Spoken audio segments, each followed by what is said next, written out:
I can't do it anymore. I'm done.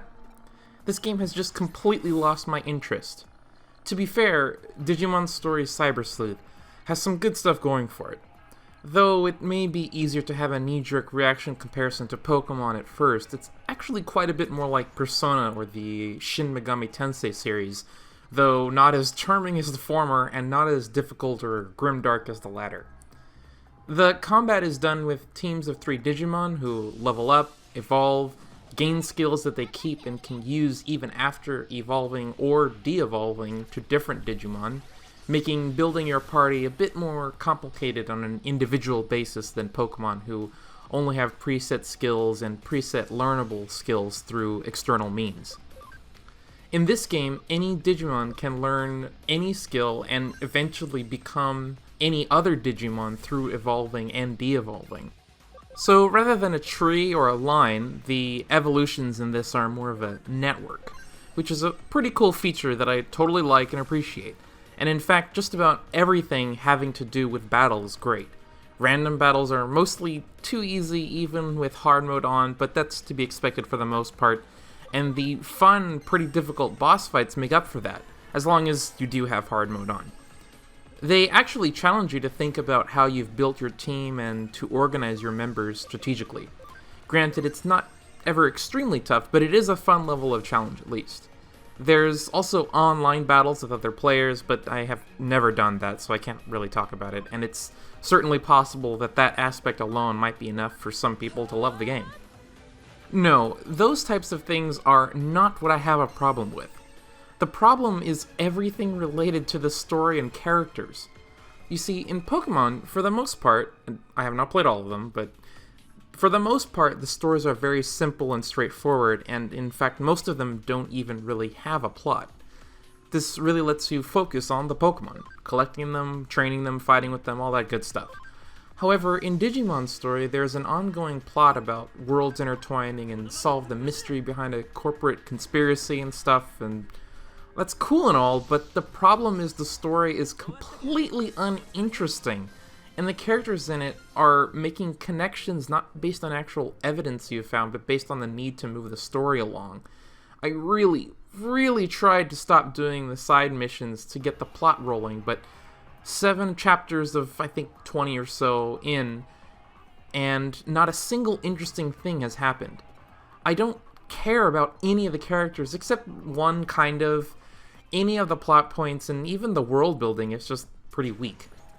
This on top of the horribly cliché characters that don't even show a hint of having real depth.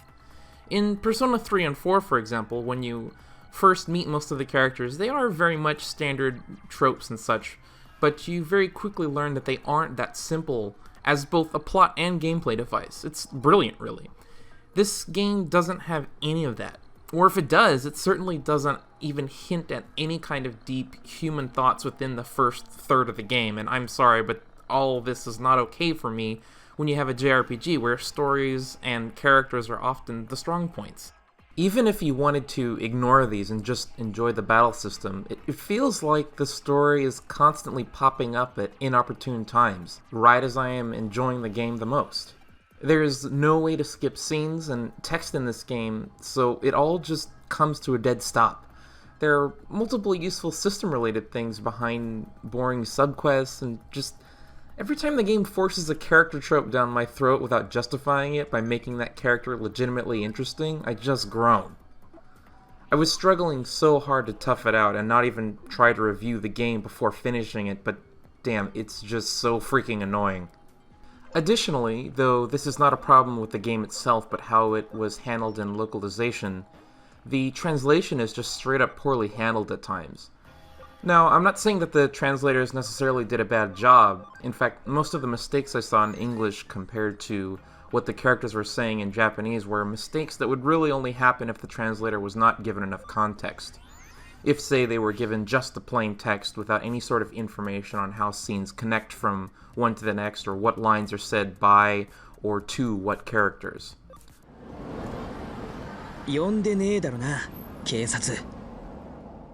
For example, there's this line in English, the guy says, "I didn't call for you, cop." But in Japanese he says, 呼んでねえだろな、警察. Which, in this context, actually means you didn't call the cops, right? That's a completely different meaning, but it's because of the context. If that line was just said alone without knowing anything else, it wouldn't be an unreasonable translation. This is definitely not a rare issue either, and even if you don't know any Japanese, you can still tell the translation is poorly handled at times because there are certain points where the dialogue just literally makes no sense all of a sudden, much like this example. So, sorry for not really reviewing it, but I need a break. I might still try to grind through the story to see if it gets any better, and if I do, and actually have any different opinions, I'll make an addendum to this video, but as it stands, I doubt it. Look, if you're someone that loves a good RPG battle system and is ready and prepared to slog through a subpar story and characters, then you might want to check out the game at least. But to me, it's just a pretty good combat system with a horribly boring story and stale characters, and that's just not enough for me. If the systems were like mind-blowingly awesome, I could be okay with it maybe, but it ain't that good in my opinion. For anyone else that cares about the experience as a whole, I'd recommend staying away. Thanks for watching, and I'll catch you guys next time.